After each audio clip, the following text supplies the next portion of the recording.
Now this for everybody fighting through the pain and the pressure. You know life will try to test you, but you promise not to give up for your mama and your sister and your brother and your cousin, everybody else that's with you. You the one that's gonna deliver like Amazon Prime. Always on time, yeah. Even when it's looking bad, I never stop trying, cause I've been stressing, I've been crying. My depression had me blind. Sometimes I can't see the signs, but I keep going, I ain't lying. It's for everyone that's grinding for their kids, you're not alone. It's for every child that promised they gon' buy their mama home. For all my 9-to-5ers going hard to make that green clock out, then you just go harder, cause you still got chase that dream. For all my evolving artists, just keep going hard, regardless how people talking about us. You gon' build that startup. Hello. What up? What up? What's up? What up? What up? Hello, everyone. Welcome. This is Thursday, and I am here with top 20 LinkedIn voices, actually top 5, because you were ranked 5. I'll give you that credit. 5. LinkedIn voices, Mr. Ross Palmer. Congratulations. How are you feeling? I'm feeling good. I'm feeling blessed. You know, I appreciate the love that LinkedIn has showed, the community has showed, and I didn't even expect it when they was coming knocking on my email door. You know, I didn't even know they were watching, and then all of a sudden I was like, wow. So yeah, it's been a pleasure, and I appreciate you having me here. Well, I'm really excited.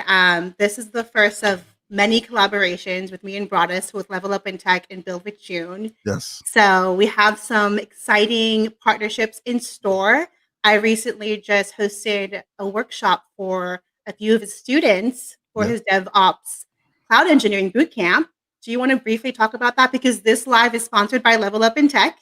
So, So at Level Up in Tech, we really focus on getting you the skills you need in one of the hottest roles in cloud, which is cloud engineering, DevOps engineering. And we do it by following 3 principles: learn it, lab it, and level up, where we create a strategic learning path that's 20 weeks to help you build your technical chops, labbing it by creating experiences to give you the opportunity to solve complex problems, and leveling up, which means we help and prep you to become a certified professionals in more ways than one. So that's the overview of the program, and we've been cranking out engineers that become more confident and more valuable and understand how they're going to be able to solve problems in the industry. And it's been nothing but blessings, you know. And we actually turn in those engineers that we help into coaches as well. So like they're coaching through the program, helping other people come through and change their lives as well. That's amazing that you put them through this transformation, and I'm really excited to help you build your students up so they're ready to break into the tech industry. So on that note, I've actually just wanted to say thank you to everyone that's been tuning in. I'm almost approaching 2 months of doing these weekly live shows. This is my heart with that. Hard work. And I am definitely, oh, hey, Charles. Charles is one of your students. Yeah, Charles in the building. This is my last show of November, and I thought this would be a perfect way to go out with November with a bang, with introducing someone that inspires me. He shows up on LinkedIn constantly, providing inspirational advice to anyone that is looking to break into the tech world. These are the types of stories that I like to share, that I want to see more on LinkedIn, of people that are coming from non-traditional backgrounds, and then just making it. So let's introduce Jay. And Jay was actually he was actually on my first live, so I really appreciate his support. Welcome, Jay Taylor. What's up, big dog?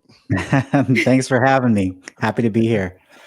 Well, I'm so happy to have you here. Jay is a former office assistant, now big tech leader. He's made his way all from doing it with no degree, and now he is this. Actually, why don't you introduce yourself to everyone that's tuning in?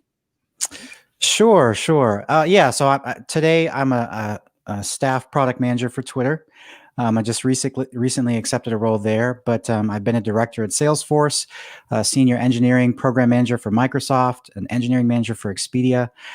And yeah, so a lot of what I'm trying to do is to share with people choices that I've made to help kind of clear some misconceptions about what it takes to be successful, what it takes to get a big role in tech, talk about some of the things that people should do, and a lot of the choices that I made, because again, like, no bachelor's degree, no connections to the industry, yet I've made it pretty far, farther than most people do. So I think there's a lot of things that people don't realize that they should realize, and things that they can do. And number one, that they can do this. There's so many roles and options. And so that's what I'm about. Amen. Amen to that. So why don't you just kind of walk us through, like, how did it all start? Like, from coming in from like a administrative background, like, kind of walk us through your story.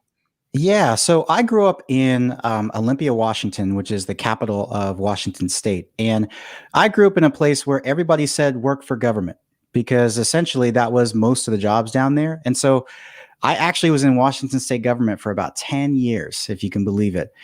And I thought I was doing pretty good because, most of my friends, they were making minimum wage, and I was maybe making, see, back then minimum wage was like $5 an hour, and I was making like $12 an hour as an office assistant. So I thought I was doing good. I had making that money. That was that good. Yeah, money. man. That was yeah. that I good mean, I had a brand new Honda. I thought I was doing really good. But I had two daughters. And I wanted to give them experiences that I never had. I'd never been to Disneyland. I'd never been to Hawaii, and I wanted to give them more. And so I started to think more about my career and what I wanted to do. I was trying really hard to break into tech. I was actually able to land a role, but then even within government, I was still very limited. And so I tried to leave government. And this is where, like, I really had a struggle at first, because I would apply for jobs, but then people wouldn't hire me simply because I didn't have a bachelor's degree. They didn't care about my skill. They didn't care about, what I could offer them. Now, there's a couple of things I realized. Number one, I was applying to the wrong companies. So we'll keep that in mind. But then I said, fine, forget it. If nobody wants to hire me, then I'm going to hire myself. And so with only maybe a couple of years of experience, still pretty junior, because arguably that 2 years of experience wasn't very good. I started my own software consulting company. And so if they weren't going to hire me, I hired me. I did that for about 6 years. And then I also did another successful startup called VenScreen. I was able to work with a CEO that needed some tech support. And so I was able to provide that for him. And then started to be when the financial crisis started to hit back 2009, 2010. People were losing jobs. I was starting to lose business. And this is actually when I went and got my first job at Expedia. So I was there at Expedia for about 3 years. And then when I felt like I outgrew the learning opportunities there, I went to Microsoft. I was there for about 2.5 years. Just recently, I was at Salesforce for 2 years. And then now I start my new role at Twitter this month. So obviously there's a lot of details that go into that story, but that's essentially a very quick summary as to where I am now. That's dope, man. So let me ask you this. How did you stay motivated during these times when you were moving up the ladder, right? And even starting off, right? We all come to a place where, to be honest with you, a lot of us don't even believe that we can do this, right? And then if we do have the belief, it's all about staying disciplined and consistent and motivated during the troubling times where you're going to fail, right? Now, how did you do that when you moved through the waters of getting into all these big companies? So here's actually the secret for me. So originally my dad was like, hey, Jay, you should work for Microsoft. And I remember thinking, what are you talking about? There's no way. I can't work for Microsoft. They have to be, the smartest people in the world. There's no way I could work for Microsoft. Well, lo and behold, I have worked for Microsoft. And here's the funny thing about all of this. Are there smart people at Microsoft and Salesforce and all these companies? Of course. There's also a lot of regular people. And I'm kind of being nice, for some of that. So I get where you're coming from. On the regular. They're on the regular side, right? So what that told me is that this is not just a game where only the Bill Gates succeed, right? There are other factors in there. And what I learned was consistency, like you said, Broadus, consistency, determination, persistence, grit, all of that stuff matters. Because here's the deal. The majority of people are really, really lazy. And what that does is it creates an opportunity for those of us that are willing to work hard. Yeah. Yes. And if you work hard, you'd be surprised how much of this is a hard work game. Now, that being said, people always say work smart, not just hard, right? And that's true. So you got to work on the right things. But at the end of the day, the people that put the work in, that show up every day and that bring value and impact, anybody can do this. And I mean that literally. Anybody can have a high-paying career in tech. So that, and I think that's some of the mental blocks that we have to get past, is stop thinking that you have to be Bill Gates. You don't. You absolutely don't. No. Actually, I do want to ask you this, because you said that you wanted to get into the tech space, and then you were like not getting traction. And then at that one point, you're like, you know what? I'm just going to hire myself and do my own thing. So what is your advice for anyone that is feeling frustrated and they're like thinking of like starting their own consulting or doing their own side gig? What is like the steps that you took when you first started to make your own opportunity for yourself? So I think it's it's kind of similar to what I was saying earlier. So things are not nearly what you think they are.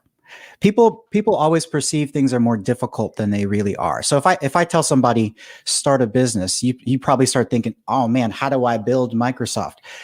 You don't need to build Microsoft. That's not how it started, right? I mean, if you do the research on these companies, Microsoft, Amazon, Google, they were all garage startups. These were exactly.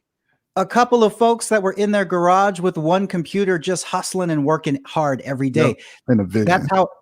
That's how it starts, right? So some of it is just go try it. When I say start a business, stop thinking like you got to build an enterprise. They don't start like that. Think about what people need. Okay. That's the key to success in business. It's not about doing necessarily what you think you want to do. Give customers what they need. Give them what they want. Right now, given the world situation, the world has changed, which means our needs have changed. What people want has changed. So think about that. Go find a problem and go solve it. Now, this is what I always tell people. So remember, starting a business doesn't mean that from day one, it's some multi-million-dollar business. Not at all. Day one, you will make no money. Day 30, you will make no money. Day 900, you may still make no money, but that's okay because it's still a legitimate business. What matters more than anything else at that time is your experience. So for instance, let's say you want to be a product manager, right? So understand what that means and do that for your business, right? Go find other people just like you and do it together. It doesn't matter if your business fails, okay? Because that's not necessarily the goal. Your goal is to go do the work because that's the best way to learn. And the day that you start, because this is what I tell people, the day you start learning, go get a business license, okay? Just go get it. Because then the clock starts. All that work that you're doing on your portfolio or whatever you're working on, why can't that be a part of your business? It can. So go do that. And when you put it on your resume, you are a business owner. You are whatever you want it to be. Don't let other people tell you what you need to do to be qualified. You decide that and you build that path. And that's what I say. Like when I started my consulting company, the first question is, well, how do you get clients? What do people want? I was really simple. Back then, people were big into Craigslist. I just threw a couple ads out there and I got bites. What was your subject line? Like, how were you using Craigslist to promote your... I was super generic because some of it is about confidence, right? Like people are like, oh, I'm not qualified. Well, here's the truth. You only need to know more than your client. Right. Because they see you as the expert. So, and I always say too, even if you don't know a lot about what you're talking about, typically if you speak it confidently, your client's going to believe that you're the expert in it anyway, because they're looking at you for the answer. And sometimes it's not even because they're expecting you to be the expert. Sometimes it's because they literally don't want to do it themselves and they want to hire someone else that they trust. And think about this about tech, right? Most of what we do, a lot of what we do has never been done or very few people know how to do. So many things are brand new. So you can't necessarily always hire experts. What you can do is hire people that you trust. And so a lot of times when you work with customers, it's a trust game. Can you convince them that you're going to put the work in? And then when you do and you deliver consistently, they don't come to the client meeting saying, hey, Jay, tell me about your bachelor's degree. No, they assume because I put the ad out there that I know more than them. Right. I have never been asked about my credentials. They just come and they assume and they judge me based on if I deliver. If I deliver, more work comes. If I don't, then that's the last time we talk. I love that. And Broadus, you're always saying like exposure over experience. Like as far as because I mean, we're dealing with a time right now where, you know, you have industries that want years of experience for junior roles as well, right? And I'm like, well, how do years for me, and this is just my opinion, when you ask me, you know, how many years of experience do you have? Years don't equal experience to me. It's the exposure. I want to talk about what I've been exposed to, because, you know, you could come and work projects and solve complex problems yourself and get into a role and look at somebody who's been there 2 years and be like, how the hell did you get here? Because you don't know anything. And that's just, you know, right now, the market and what recruiters are having that checklist. Oh, you don't have 3 years of experience, so I can't talk to you any longer. And you could be the person to solve the problem, but they don't want to talk to you because of the years of experience instead of what you've been exposed to. And that's crazy. Yeah, and one of the reasons you got to understand why they do that, right? Especially if it's a big tech company, they have 1,000 resumes. They need to filter it somehow, right? So they come up with this arbitrary requirements because they can't look at 1,000 resumes, and so they're like, 4 to 6 years experience. What is the difference? And exactly like you said, Broadus, it depends on where you worked at.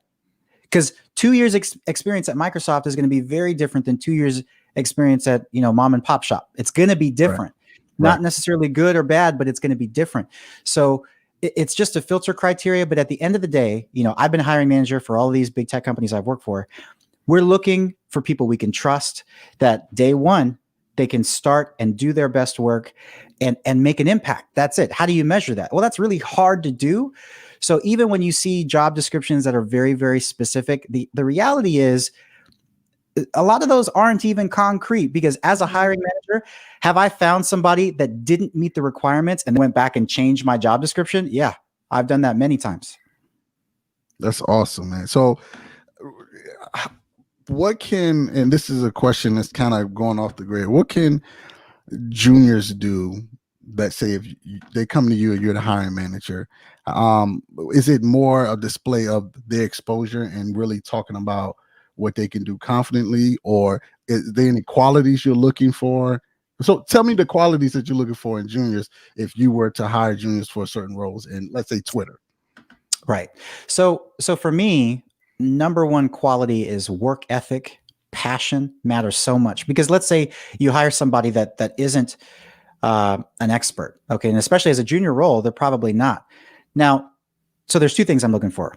So number one, did they do their research? Okay. So if you read my job description, you know the company I work for, you know a little bit about the position, you can go Google everything. So if you didn't do that, to me, that says something, that either you don't really want the role, or maybe you're not really good at research, because I don't know what to tell you, but everything is free and on the internet. Why don't you know what I do? Right? It's on the job description. Just go. Did you look to see what other roles are open in my company? Do you know about what my company is dealing with? Do you know the subject areas? Even if you're not a DevOps expert, do you know what DevOps means? If I asked you a generic question about it, could you answer it? If you don't know the answer, it's because you were lazy and didn't do the research, or you really don't want to work with me. So that's number one. You got to go out and find that information because it's free and it's for you. But number two, again, it goes back to passion and grit, right? If I hire you, are you willing to put the time in, regardless of what that means, to get the job done and learn? Because tech is about the ability to learn quickly, right? So at the end of the day, I don't need you to be an expert, but I need to know that when you are hired, you are going to put the work in, you are going to study, you are going to ask, you are going to research and dig. If you hire somebody like that, they can do anything. Right? Because kind of an illustration that I always use is, let's say you want to be a professional basketball player. Okay. If you're willing to wake up and shoot 1,000 baskets every day, okay, you will eventually get really good, right? Mm-hmm. Maybe somebody else, all they can shoot is 10 baskets and 50 baskets and they can get just as good. But who cares about them? You're not them. Okay. Maybe it's going to take you 1,000 shots every day for 2 years to become an amazing basketball player. If you put the work in, it's inevitable, right? You got to put the work in. It doesn't matter what everyone else does. It might take you longer than someone else, but it doesn't matter, because if you have that ridiculous work ethic, you're gonna figure it out. You know, people like Michael Jordan, Kobe Bryant, what are they known for? Work ethic. It wasn't just because they were tall, they put the work in, right? Outworking everyone, really. Yeah. And that's the key. And that's the one thing you can't teach is like grit and passion. Yeah. You And I know? hope you guys paying attention. That man breaking open the Bible. Yes. Man. Like he said, do your research when you are interviewing at companies. Look up the people that you're meeting. Look up their LinkedIn. Look at how long they've been at the company. Do they move departments? Right? Look up their Glassdoor reviews. Look up their website. Look at their social media. That's going to give you more of an insight of what the culture is going to be like. And then when you mention, like, if you're interviewing with Jay, you say, "Oh, I see that you've recently transitioned from Salesforce. How has your experience been so far at Twitter?" He's going to be impressed because it's showing that you're proactive, that you looked up his profile. And that's going to show that, you know, this person, this candidate is really eager to be here. They took the time to look up and do their homework. Right. And I think at the end of the day, anytime you deal with anyone, whether it's an interview or even in your job, I tell a lot of people this, it's about connection, right? You want to resonate. You want your message to resonate with them. Well, how do you do that? You show personal interest in them. If you took the time to be interested in what I do, I'm more likely to listen to you and to listen to your message. So much of technology, I'll tell you, is not even about technology. This is about people. It's about how you treat people. And if people work with you, you don't have to be the smartest person in the room, but if you can get the smartest person in the room to work with you, that's just as good. It's better. Yeah, and I like what Edward Thomas just said, and stop comparing yourself with other people or to other people as well. Your journey is your journey, just like you said. It might take you 1,000 shots a day to get just as good as somebody who's making 50 or taking 50, but that's your journey. That's what you have to do to get your opportunities. It's awesome, man. Awesome. Now, I know we was talking about, you know, you working at these big tech companies. Can you tell us a little bit about like the culture? Is it any common culture that you experience at like Microsoft, Expedia, Salesforce, that you can say, this is what it's like working for companies like these types here, the big 100 or whatever it is? Yeah. So every company has their own kind of culture. So I can go through kind of what my experience is, because you got to remember too, a lot of these big companies, they're huge. And so even though the company has a culture, your team will have a different culture. Your sub organization will have its own culture.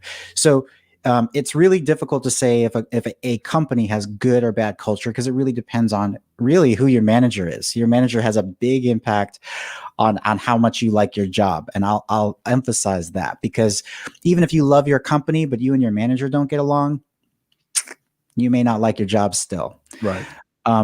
So I would say I'm fortunate enough to have worked for great companies. So Expedia at the time, it was a lot of fun. Like, it was a smaller, it's still very much billions of dollars. So it's still a big company, but you know, I think it was like maybe 15,000 employees or something. And it was fun. It was a lot of fun. I got to know a lot of the executives there, and you could go talk to Dara Khosrowshahi. You know, he's the CEO of Uber now, but he would always show up at like events and stuff, and you can go chat with him. And so I did. Great open culture, lots of fun. I learned a lot from that company. Now, that being said, that was 5 years ago. The whole company looks different now, so I can't speak to it today. But 5 years ago, it was great. Microsoft was a different animal. It was huge. Like, you're talking like hundreds of thousands of employees. It was so big. Microsoft Campus was dope. Like, it was, I don't know. I wouldn't say that was the best thing, but man, it was like having a mall at work, and you had soccer fields and like people were generally nice. You know, I think it depended on the different teams that you were a part of, but people were smart. Lots of smart people at Microsoft. Benefits were amazing. Like, the brand in Microsoft in itself is pretty powerful. So I would say that of the companies that I've worked for so far, it had the biggest impact on my career, as far as after getting Microsoft on my resume, everyone else was hitting me up every month, like Amazon, Facebook, Google, they all were hitting me up. And what that told me was that Microsoft is heavily respected in the industry. So there's a lot of like pro or against Microsoft, but they are respected, period, because everybody is trying to take Microsoft talent. Salesforce, like one of the best open cultures I've ever been a part of. They really do care about their employees. Like that is true. Very transparent leadership. You get to see a lot of executive level meetings. They share a lot. They care a lot, especially given the difficult time, in 2020. Super understanding. Just really, really good, solid company. And as far as Twitter, I don't start for another week and a half. Oh, nice. But I've heard great things about their culture. Great, diverse senior leadership.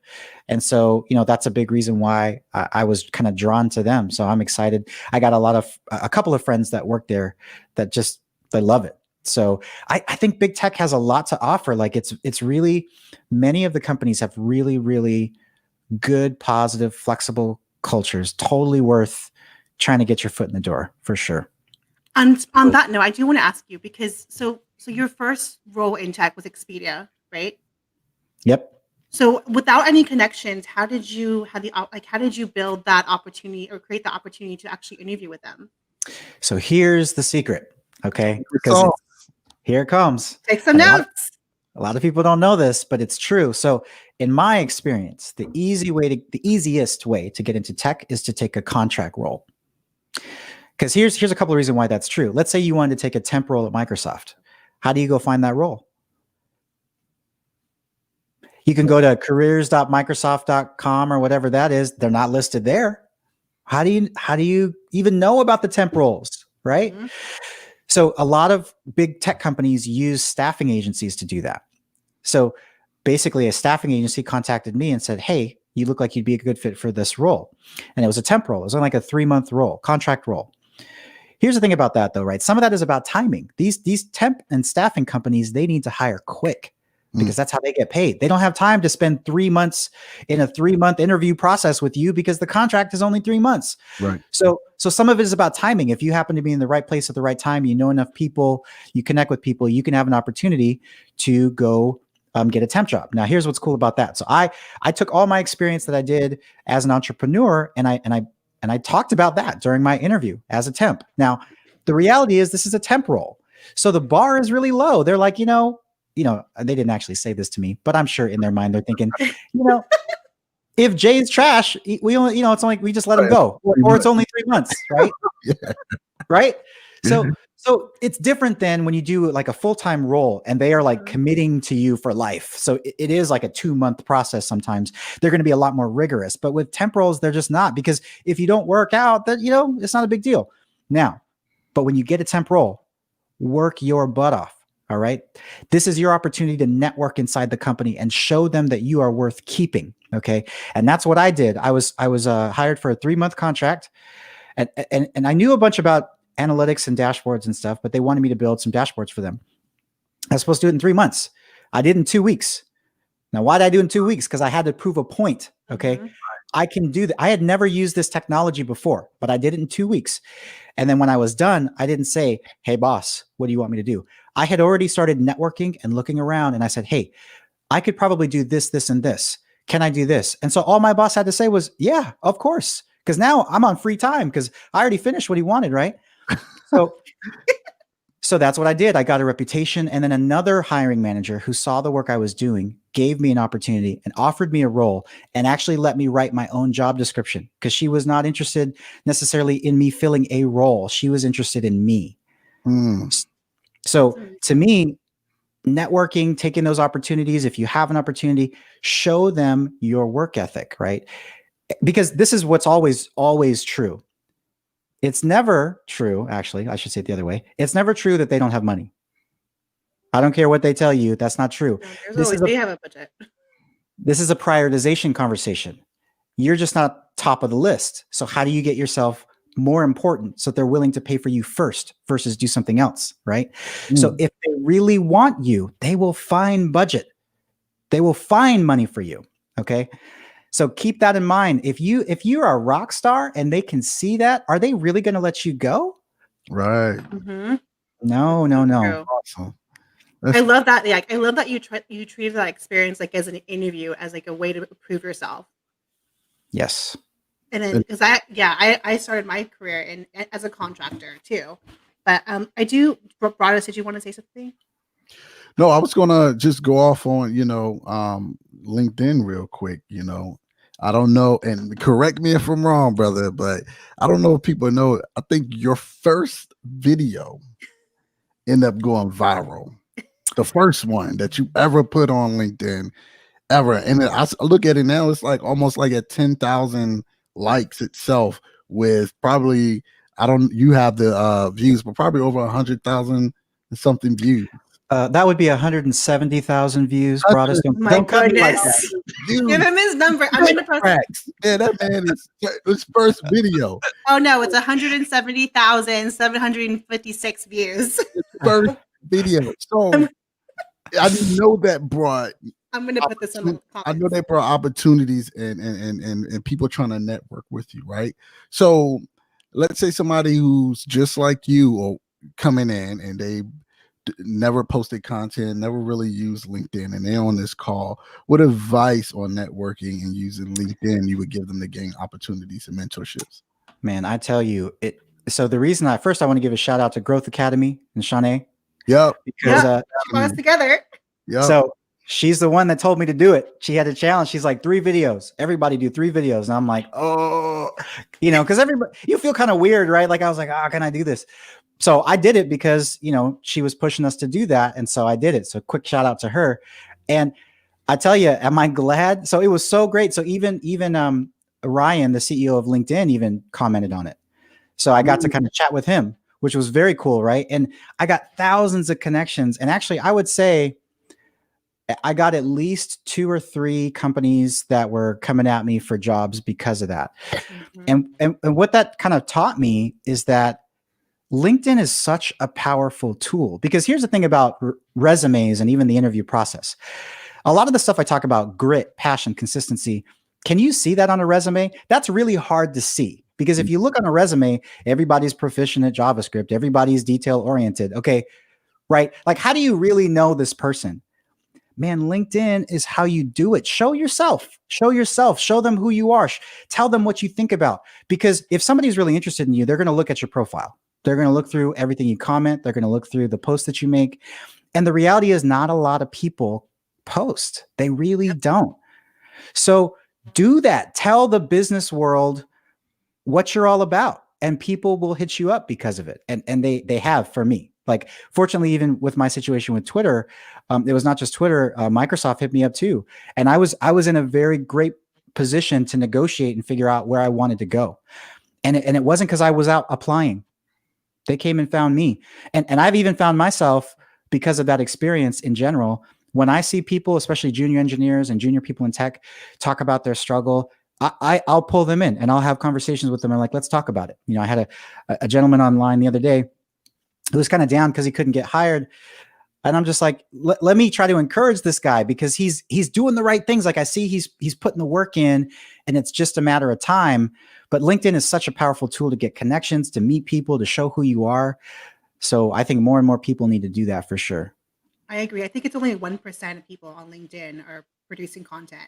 Wow, that's it. That's the way that you're going to stand out as a candidate. Yeah. I mean, that helped me get my role. Right. My first role in tech, as I was sharing my journey, just trying to help people just like me. And they seen that I was just creating community, and they liked that, So just create community, guys, around what you're doing. Or just think about, if you're in this position, somebody else is in this position. So share how you're being successful. Share what you're doing. Share like your journey and the frustrations that you're making through. And you're going to touch somebody who's just like you. And people are going to see that. You never know. Listen, I'm going to say this one more time, right? Your boy got top 5 in the LinkedIn top voices of his career. And I didn't even know they were watching. That's what I'm saying. That's so true. You don't know who's watching. I didn't even know that they were looking at me as a nominee. And you have to understand, you never know who's watching you. And just reach out to people, as many people as you can, and just build that relationship. Tell them what you're doing. Showcase and ask about them.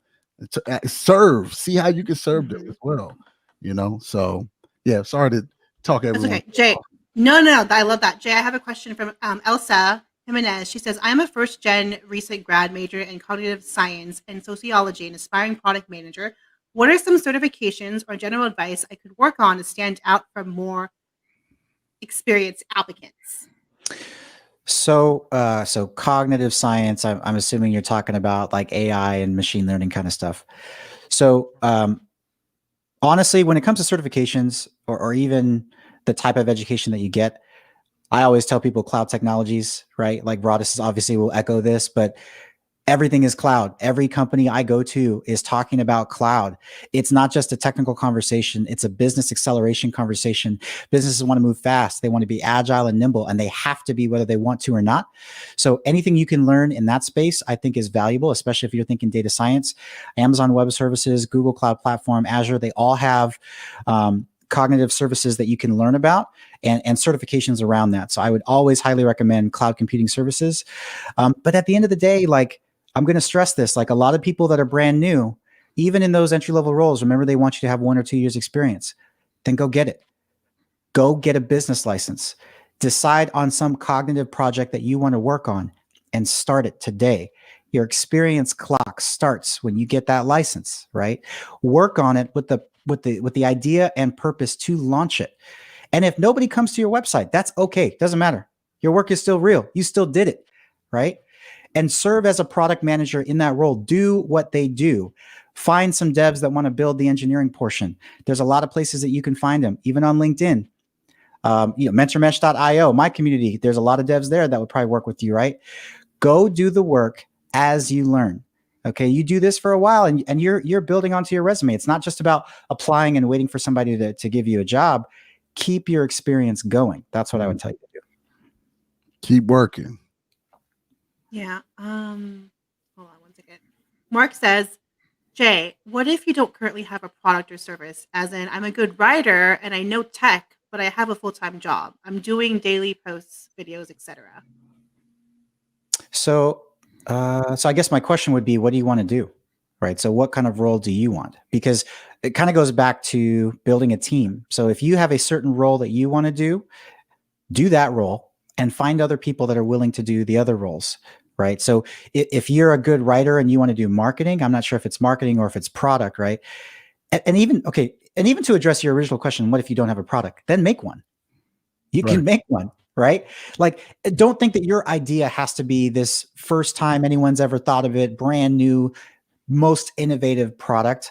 Find a product that you like. Think about how you would tweak it to make it better. And then talk about that. Write about that. Right. If you want to physically go out and build one and you don't want to be a software engineer, go find some junior developers that want to help you do it because they need the experience too. Right. Clock starts. Go start. That's your 2 years experience. Hopefully it won't take you 2 years, but even if it does, that's not wasted time. Right. Just time will go by and you'll get more and more qualified.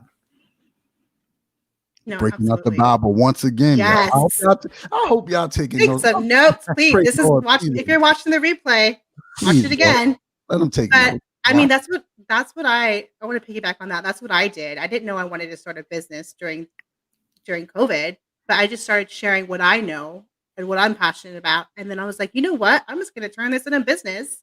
Mm-hmm. And now I get to have an opportunity to collaborate and work with Broadus just by showing up on LinkedIn. You know? Yeah. I mean, that was me, you know, when I got into the industry, a lot of people were asking me, how did you do it? How did you do it? And I was like, well, what if I could just package my story and just show people how I did it? And they come out on the other end and hopefully be just like me. Right. I seen the problem. The problem was, especially in COVID, when COVID hit, a lot of companies were forced that didn't want to go to cloud, forced to adopt cloud. So now a lot of people who were losing jobs wanted to come over to a stable industry and learn more about that because they seen the benefits that they would have by even just stepping their foot in this industry. So it's all about work and work hard to be smart. And then when you become smart in this industry, you can work a little bit less, if that makes sense. Yes, that's true too. Hey, Brittany has a question for you, Jay. Jay, have you dealt with discrimination in the tech industry? If so, how did you handle it? So let's see. So there's an obvious answer to that, right? I think that You always deal with subtle, I'm trying to remember what the term is, unconscious bias that happens quite a bit. You know, I think it's just sometimes it just comes with the territory. It does happen. Now, what that does mean, does that mean that you have to work harder to get the same things that someone else can get a lot easier? Yes. But should that make you not do it? No. Because here's the deal. If it's harder for you, that just makes you a rock star when you do it. Okay. When you do it, it's very, very different. So have I dealt with people when I walk into a room, do they think of me as an engineering leader? Of course not. Who is this guy? Right? Always. Either I was way younger than everybody, or maybe just being a minority. I don't have a degree. There's all these reasons people are like, who is this guy? But guess what? I'm here and I'm going to show up every day. And because I did, I'm still here and I'm always going to be here. Right? So, you know, discrimination, hardships, things being difficult for you, that's always going to happen. Okay. For this reason or that reason. The reality is it's about your hard work. You can choose. They can't force you off the table. Okay. It's your choice whether you show up. So I would say stay consistent, stay diligent. You always put your first and your best forward. Okay. You always do that. And you work hard. And if you're in a culture that doesn't gel with you, this is another real strong piece of advice, then leave. Here's the amazing thing about tech, especially once you get past the first hump of your first few jobs, there's a lot of opportunities out there. There are so many opportunities out there that you don't have to stay at any company. If you're in a culture or you have a manager that you feel like is being discriminatory, leave, right? Because you can, and because there's going to be some other team and some other boss that's going to love you. Okay, so go find them. Go find them. Don't feel like you're stuck. You're never stuck. Yes. I would say, it's like my friend 𝐁𝐞𝐜𝐚 always says, treat jobs like relationships, right? You wouldn't sit across from someone at the table that doesn't value who you are and telling you that you're not good enough because of who you are. So why would you take that from a company? That's why we don't marry companies now. We date them. You know, we make sure they treat us right. And if they're not treating us right, then some other company is going to value who we are and love us to the fullest. Or guess what? We can love ourselves and build our own. Yes. And treat people how we want to be treated, and build something that's big to be able to solve a problem. So, man, that man Jay preaching. I'm telling you. Maria says you should be a therapist, Jay. One last question from Lisa. Hey, Jay, do you take any courses on the side? Like, are you on the side? Do I take any courses on the side? As in for my own education, I'm assuming? That's No. what I'm assuming. No. And here's my thing. And I will tell everybody this. Take everything you learned with a grain of salt. Okay. Because you'll be surprised that when you go to these big companies, right? You go to these big companies, they're super successful, multi-billion or trillion-dollar companies. Your first thought might be, wow, you know, they must know what they're doing.